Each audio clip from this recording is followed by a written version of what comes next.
É isso aí, pessoal, dando continuidade ao nosso estudo aí da EFD. Agora a gente vai entrar mais especificamente nas situações dos blocos, dentro da escrituração fiscal digital. Eu acho que você já estava carente dessas informações e a gente vai citando aqueles que a princípio tem mais caído em prova, tá bom? Vai na telinha. Então vamos falar aqui para vocês a respeito da EFD, ICMS e IPI, que é aquela que é o carro-chefe aí da tua prova para a nossa auditoria fiscal. Então, a escrituração fiscal digital, ICMS e IPI, tem um layout extenso e complexo, sendo formada por blocos dispostos entre um registro inicial, que começa com 0000, então é sempre através de números, e o final 9999.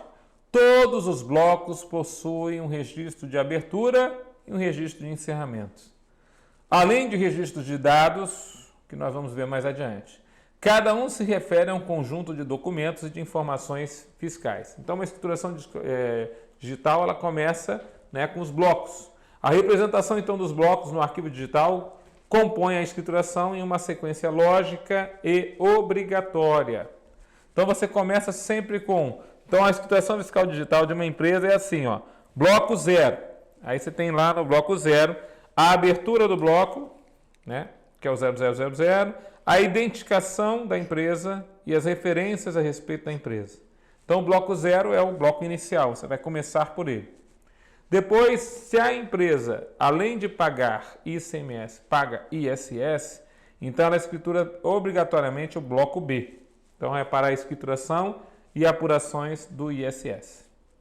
Se a empresa é, a princípio, uma vendedora de mercadorias, né, e tem a incidência do IPI também, então ela vai fazer o bloco C, né, bloco de todos os seus documentos fiscais, inclusive com as mercadorias, tá? Então, na verdade, aqui eu vou fazer o seguinte, ó, esse bloco C, ele é muito importante. Por quê? Porque ele foi enxertado com informações extremamente importantes.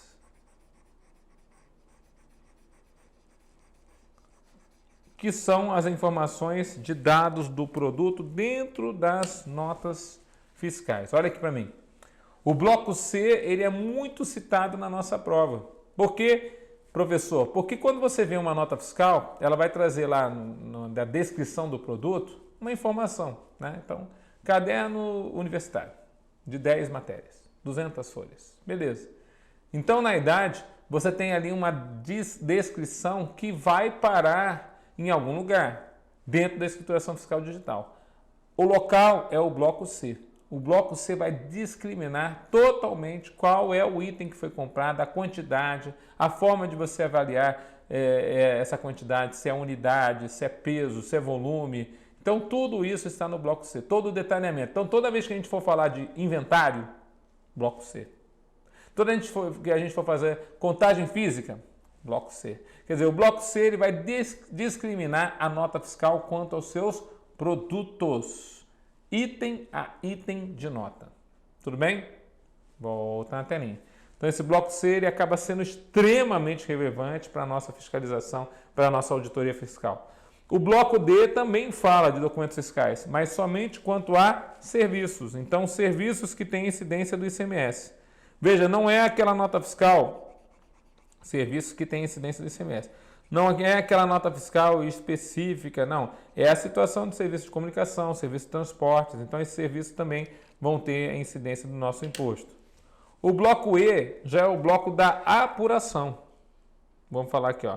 O bloco E é o bloco em que você vai falar de apuração, seja do ICMS, seja do IPI. Então, aquele registro de apuração do ICMS, registro de apuração do IPI, estão lá no bloco E. Então, é o resumo da apuração toda do mês, porque é entregue mês a mês, lembra? O bloco G, esse bloco G tem caído bastante em prova, porque é o último que foi criado, né, recentemente, mais recente, é o bloco G, que é o que fala só do SIAP, que é aquele que é o livro que, a princípio, as empresas que fazem crédito do ICMS no ativo permanente, lembra daquele crédito dos 1,48avos? Então, aquele cálculo todo, né, 1,48avos do ICMS total, vezes a porcentagem das saídas tributadas, Lembra?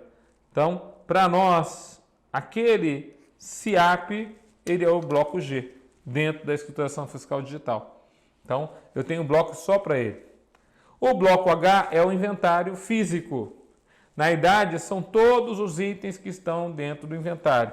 É o que, a princípio, estaria relacionado ao livro Registro de Inventário que nós tínhamos como o livro modelo 7, que é o Registro de Inventário. Tá certo? O bloco K é aquele que, a princípio, substitui o livro do controle da produção e do estoque. Então, tem alguns estabelecimentos, principalmente estabelecimentos que estão voltados a estoques, que precisam ter esse livro, controle da produção e do estoque, né? O bloco 1 chama-se o bloco para demais informações, outras informações. E o bloco 9, assim como o bloco 0 é o de abertura, o bloco 9 é o bloco do encerramento. Então, todo nosso SPED, todo o nosso EFD tem que ter o início e tem que ter o encerramento. Tá certo? Então, ele fala assim, ó, uma vez que é gerada a escrituração fiscal digital, ela deve ser validada num programa validador assinador, que é o PVA da Receita Federal. Programa que tem esse nome, né? Validador e assinador. Assinada por meio de um certificado digital do tipo A1 ou A3. E na sequência ela é transmitida. Se o arquivo for enviado com omissão de alguma informação ou com dados imprecisos, inexatos ou incompletos, poderá haver penalidades e a obrigatoriedade a reapresentar o arquivo integral, de modo com as regras estabelecidas pela administração tributária. Então veja que nós temos então um PVA, um Programa Validador e Assinador, que a assinatura é feita por um certificado digital tipo A1 ou A3. Olha aqui para mim. Queridos, a assinatura digital é para geralmente, aquilo que seria o maior problema da escrituração fiscal digital é o problema da segurança, né? Se a princípio os dados que fossem enviados seriam seguros, assegurados as informações que não poderiam ser, de alguma forma, adulteradas no processo, né? Então, além de você assegurar que os dados não poderiam ser acessados por qualquer pessoa, um hacker, por exemplo, eles ainda teriam que ter uma segurança de, dentro do processo ali, não ser adulterados. Então, esse tipo de segurança partiu com a necessidade de fazer a certificação digital. Então, hoje, com o EPJ, né, que é o eCNPJ, a empresa pode assinar seus documentos eletronicamente que são enviados para a Receita Federal, né? E se, a princípio, for necessária a assinatura do contador, o contador tem que ter também o seu eCPF. Tá certo? Vai na telinha. Então, na verdade, é o que ele fala. Então, a nossa EFD tem assinatura digital para confirmar quem que está enviando os dados. Tá certo? E aí o que acontece? Se o arquivo for enviado com a omissão de alguma informação ou com dados imprecisos, inexatos ou incompletos, poderá haver penalidades. Poderá haver uma penalidade e ainda uma obrigatoriedade de reapresentar aquele arquivo integralmente. Importante lembrar que deve ser gerada e mantida uma EFD para cada estabelecimento, matriz e filiais, sendo o dever do contribuinte armazenar o arquivo digital transmitido em formato TXT. Então, o formato da escrituração fiscal digital, ele é um formato TXT, é um formato bem simples, sabe aquele formato do TXT, aquele que a gente substituiu pelo Word? Pois é o antigo, é o antes do Word, né? É o bloco de notas, né? Observando os requisitos de segurança, lembra que o problema nosso é justamente questionar se, a princípio, aqueles dados estão seguros. Então, ó, segurança, autenticidade, ou seja, são os dados autênticos que foram enviados inicialmente, integridade, ou seja, ninguém vai mexer neles, validade jurídica, ou seja, passam a ter validade jurídica como um livro contábil escrito, pelo mesmo prazo estabelecido na legislação para a guarda dos documentos fiscais. Ou seja, se o prazo na legislação estadual é 5 anos, o prazo para guardar os documentos digitais é o mesmo prazo, também 5 anos. Bom, e o que é a auditoria do nosso SPED fiscal? A auditoria na escrita fiscal. Auditar os documentos fiscais da empresa é o processo de verificá-los minuciosamente, após a elaboração e a transmissão da escrituração fiscal digital aos órgãos públicos. Essa auditoria, então, serve para que inconsistências, falta de dados, erros, quaisquer outros problemas e falhas sejam descobertos.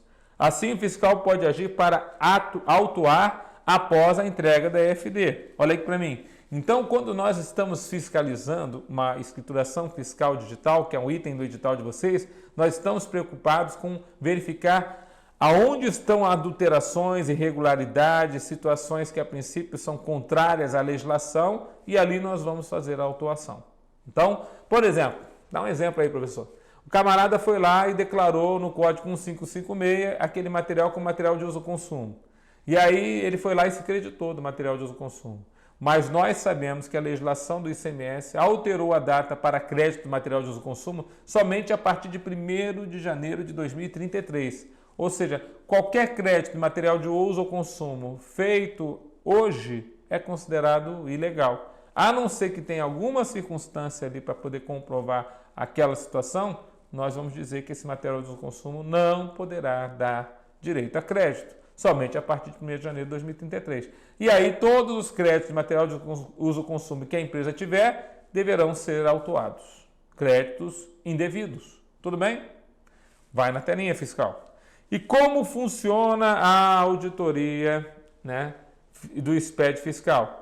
Com base, a base de funcionamento desse tipo de auditoria é examinar os documentos e as suas informações e cruzar dados entre eles e averiguar a adequação dos processos fiscais à legislação. Então você tem que averiguar se o que está sendo declarado está de acordo com a legislação e ao regime tributário do qual a empresa se enquadra. Anteriormente, qualquer auditoria era feita com documentos físicos impressos e equipes inteiras dedicadas a examinar documentos por muito tempo e validá-los para apresentação dos órgãos de fiscalização. Hoje, a Cefaz, Espírito Santo, usa programas de auditoria. Hoje, a auditoria segue com a troca de dados entre a escrituração fiscal digital enviada e os servidores da Secretaria da Fazenda, para que obtenham resultados acerca da adequação daqueles documentos e das informações à legislação fiscal. Por fim, não havendo erros ou informações inconsistentes, ou havendo sendo corrigidos, o volume de dados e documentos é validado.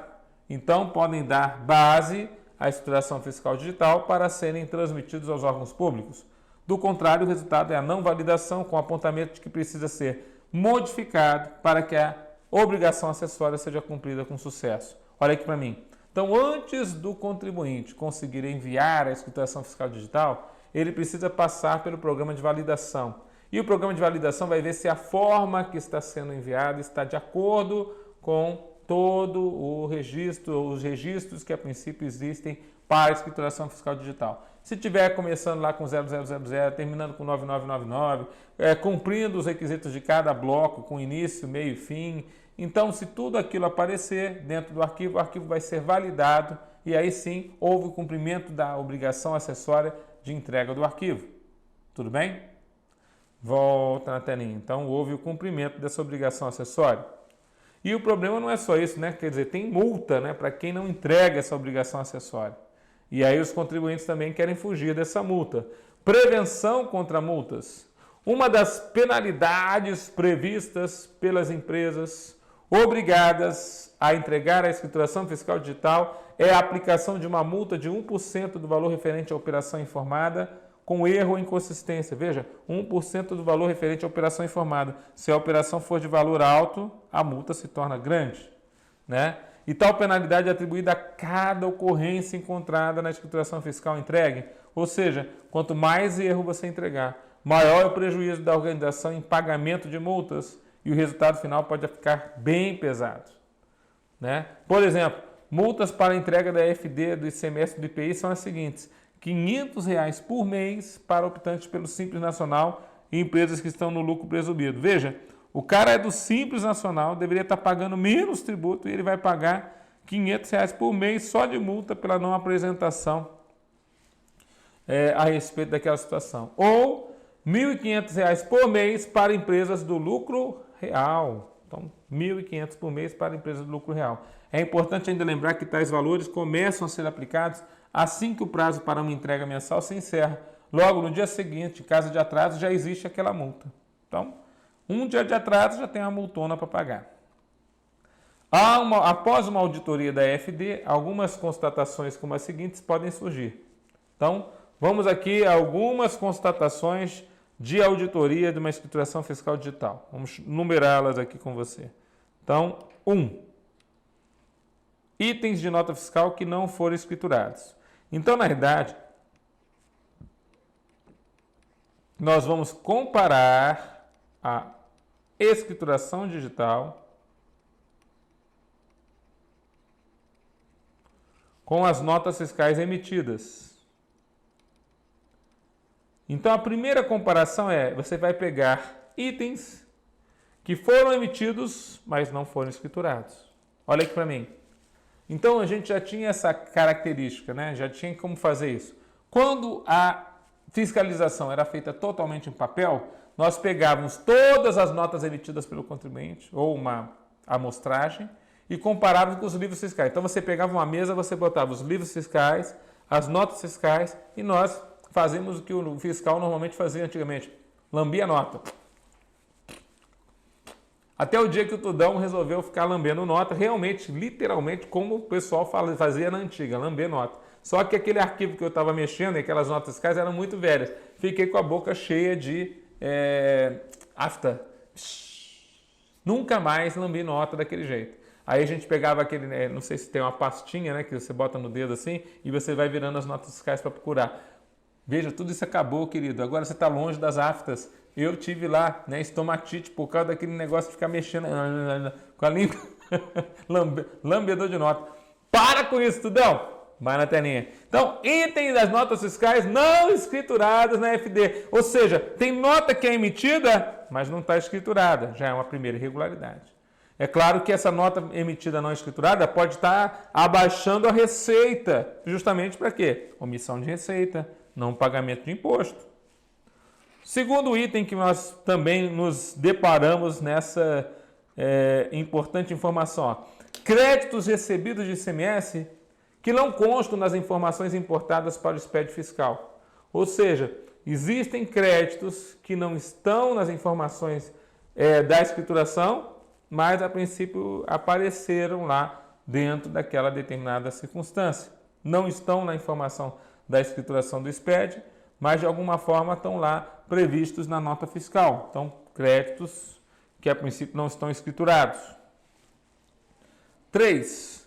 Diferença entre valores de substituição tributária de notas que constam no sistema de gestão da empresa, nos documentos e na EFD. Então, na verdade, as notas eletrônicas de IST estão com um determinado valor e na escrituração fiscal digital estão com outros. Olha aqui para mim. Então, outro problema é quando a nota fiscal está com valor diferente, a nota eletrônica, do valor que foi levado para a escrituração fiscal digital. Lembra que quando era tudo em papel, o contribuinte já podia fazer esse tipo de lançamento, quer dizer, fazer um lançamento a menor do valor que está na nota para pagar menos imposto? Agora piorou. Agora, se você não fizer uma comparação direitinha entre os valores que estão declarados na nota eletrônica com o valor do SPED, ele pode fazer uma transposição de valores errônea, justamente para, de alguma forma, diminuir o valor do imposto a ser pago. Tudo bem? Para o nosso estado aqui do Espírito Santo, nós temos regra própria. Quando isso acontecer, isso é uma omissão de receita, fato gerador para nosso imposto, ICMS. Volta na telinha. Bom, sobre a nota fiscal eletrônica, a gente pode conceituar a nota como sendo um documento de existência apenas digital. Então, a nota fiscal hoje em dia ela é um documento digital, emitido e armazenado de forma eletrônica dentro do sítio da Receita Federal, junto ao SPED, com o intuito de documentar para fins fiscais uma operação de circulação de mercadorias ou uma prestação de serviços ocorrida entre as partes. Então, você tem operação de circulação de mercadorias, prestação de serviços ocorrida entre as partes. Veja lá, a validade jurídica da nota eletrônica é garantida pela sua assinatura digital, ou seja, uma nota é eletrônica e tem validade jurídica porque ela é assinada digitalmente pelo próprio remetente, né? Fazendo com que haja uma garantia da autoria e também da integralidade daquela nota, tá certo? E a autorização de uso fornecida pelo fisco. Então, na verdade, Além da assinatura digital do contribuinte, o fisco fornece uma autorização de uso para o nosso remetente, antes que haja ocorrência do faturador. A assinatura digital, além de dar autenticidade ao documento, garante que quem omitiu fora, de fato, o próprio contribuinte. Então, na idade, nós temos a nota eletrônica como uma nota que é solicitada pelo remetente para a Receita Federal dentro do sistema SPED. Essa nota fiscal que o remetente solicita, ele recebe uma autorização de uso. Então, ele tem uma autorização para poder remeter. Ele faz a emissão dessa nota fiscal.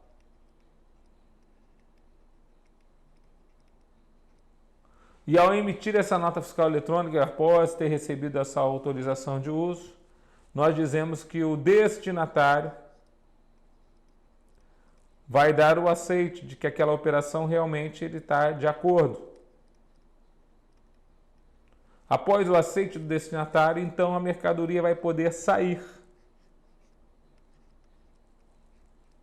com o transportador. Então, para acompanhar o transporte, como a nota é só digital, nós usamos o documento auxiliar da nota fiscal eletrônica, que é também conhecido como o DANF, o documento auxiliar da nota fiscal eletrônica. Então, é o DANF. Então, o DANF vai acompanhar a mercadoria da saída até o destinatário. Então, o remetente, além de sua autorização de uso, ele vai fazer a sua assinatura digital para, inclusive, acompanhar, né, aquela mercadoria com aquela nota eletrônica através do DANF, mas tudo isso visando dar autenticidade daquilo que foi feito. Então, olha aqui para mim, o remetente quer fazer uma emissão de uma nota fiscal, pede uma autorização. Primeiro ele se cadastra como emitente dentro do cadastro da Receita Federal, aí ele pede uma autorização de uso para utilizar uma determinada parte de numeração de notas fiscais eletrônicas, recebe aquela autorização de uso, ele emite a nota fiscal eletrônica, mostra para a Receita Federal, né, essa nota fiscal eletrônica vai para o sítio da Receita Federal, é analisado os dados que estão na nota. Veja, o destinatário recebe uma cópia, ele recebe e a princípio informa se ele aceita aquela operação. Uma vez aceitada a operação, aí sim a carreta pode sair. Então, na idade, de alguma forma, a Receita Federal já fiscalizou a emissão da nota quanto a alguns itens antes mesmo que a mercadoria saísse. Por exemplo, ela já verifica se quem é o emitente realmente tem autorização de uso, realmente está com inscrição cadastral regular, de acordo com a lei, realmente ele, a princípio, vende aquele tipo de mercadoria. Então, algumas pequenas verificações iniciais já são feitas naquele momento. Coisa que antigamente, quando era papel, o papel aceitava tudo, não tinha fiscalização. Tudo bem? Volta para a telinha. Então, muitos entendem que houve um aumento da fiscalização das receitas a respeito da emissão da nota, mas outros entendem que ainda tem muitos buracos para poderem existir alguns tipos de irregularidades. Quem é o principal interessado na nota eletrônica? É o Estado, por conta da circulação das mercadorias. Logo, a nota fiscal eletrônica é transmitida para a Cefaz estadual. Então, dentro daquele nosso esqueminha, essa nota também é emitida para a Cefaz. Então, a Cefaz recebe também uma cópia da nota fiscal. É transmitida para a Cefaz estadual, que valida o arquivo e devolve um protocolo, que é a autorização de uso, sem o qual não pode haver o trânsito da mercadoria. Então, essa autorização de uso é um protocolo de que está validada aquela nota para que seja feita a emissão, né, relacionada ao nosso tributo. Tá certo? Então, levemos essa informação para a prova. O que mais? Aí ele fala o seguinte: nós já vimos que nem sempre tem a Receita Federal por trás, mesmo quando se trata de nota fiscal eletrônica de interesse primário do Estado ou nota fiscal de serviço eletrônico de interesse primário do município. Assim, a nota eletrônica ela também será transmitida para a Receita Federal, que será então esse repositório nacional, que será este repositório nacional de todas as notas fiscais emitidas no ambiente nacional e no caso de operação interestadual, para a Secretaria de Fazenda, de destino da operação e SUFRAMA, no caso de mercadorias destinadas às áreas incentivadas na Amazônia. Então veja só que na verdade a gente tem como principal interessado, no caso de uma nota eletrônica aqui no nosso estado, o próprio estado. Então nós temos os seguintes eventos. Para a empresa, ela emite o XML com assinatura digital. O que é o XML, professor? O nosso arquivo da nota eletrônica, olha só, enquanto a EFD é um arquivo .txt, a nota fiscal eletrônica é um arquivo mais bonitinho, que tem até um formato melhor, que é o XML. Inclusive você consegue visualizá-la, né, de uma forma mais palpável, porque a forma de você ver, a gente vai mostrar aqui daqui a pouco, né, a forma de ver a escrituração fiscal digital é só uma linha, né, comprida com dados, né, numéricos ou alfanuméricos, quer dizer, é bem diferente. Bom, a Cefaz, numa visão interna, verifica o arquivo, devolve o protocolo com autorização de uso, o produto já pode circular. A Cefaz, uma visão externa, libera a consulta da nota fiscal eletrônica na internet mediante a sua chave de acesso. Eventos agora do emitente. O emitente pode cancelar uma nota eletrônica? Pode. Isso possibilita cancelar a nota eletrônica até 24 horas após a emissão, se a mercadoria não for ainda entregue. O emitente pode emitir uma carta de correção. Para que serve a carta de correção, Tudão? Carta de correção. Olha aqui para mim. A carta de correção não é para qualquer situação. Carta de correção é somente para dados que não têm a ver com o crédito do imposto, não tem a ver diretamente com informações sobre o destinatário da mercadoria ou sobre o remetente da mercadoria. Então, a carta de correção é para outros dados que precisam ser corrigidos na nota fiscal eletrônica. Mas como a nota eletrônica, hoje em dia a carta de correção também pode se dar de forma eletrônica. Aliás, deve ser feita agora de forma eletrônica. A carta de correção é um documento contábil, bastante importante para algumas alterações na nota. Vai na telinha. Então, ó, a carta de correção eletrônica permite corrigir uma nota fiscal eletrônica, erros que não exigem o cancelamento da mesma. Apenas erros formais. Não corrige, por exemplo, valor de quantidade de mercadoria, valor de preço de mercadoria, quem é o destinatário da mercadoria e outros que influenciam diretamente na tributação. É possível agregar várias cartas de correção, sendo que a última substitui as anteriores? É possível nós agregarmos várias cartas de correção? Sim, é possível fazer várias cartas, mas a última sempre vai substituir as anteriores. Exemplo de correção. É possível alterar o nome de um produto, se não interferir na sua tributação. Se a mercadoria ainda não circulou, deve-se priorizar, então, o cancelamento da nota eletrônica.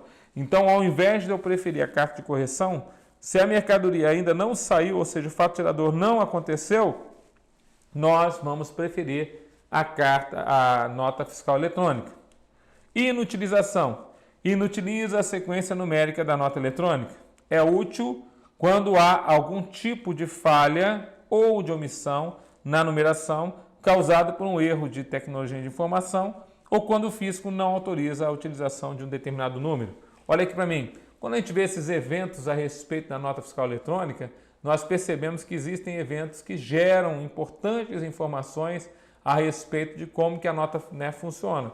Então, a nota recebe uma autorização de uso, a nota fiscal, a princípio, passa pelo emitente, o emitente pode cancelar a nota, pode fazer alguma carta de correção na nota, pode inutilizar uma nota fiscal eletrônica, quer dizer, tudo isso passa por eventos a respeito da nossa nota eletrônica, né? Libera-se também a consulta à nota eletrônica, ou seja, o fiscal da Receita do Estado, uma vez que a nota fiscal já recebeu autorização de uso pela Secretaria da Fazenda, ele vai lá e pode, a princípio, até, né, está em trânsito, parou o caminhão tem o DANF tem o código de barras da nota eletrônica, ele pode consultar a nota e ali ele já pode verificar, através daquela chave de acesso, quais são os dados que, a princípio, deveriam estar dentro da carreta. Então, ele pode fiscalizar a carreta mediante os dados que estão na nota eletrônica. Tudo bem? Então a nota eletrônica tem esse sentido, né? Quer dizer, hoje em dia ela está sendo mais fiscalizada do que antigamente a nota papel, que a gente não tinha, a fiscalização não tinha acesso à nota papel até o momento dela ir até a empresa para poder fazer a fiscalização, para poder fazer a auditoria. Com isso encerramos esse bloco. Fiquem com Deus, bons estudos. Até daqui a pouco.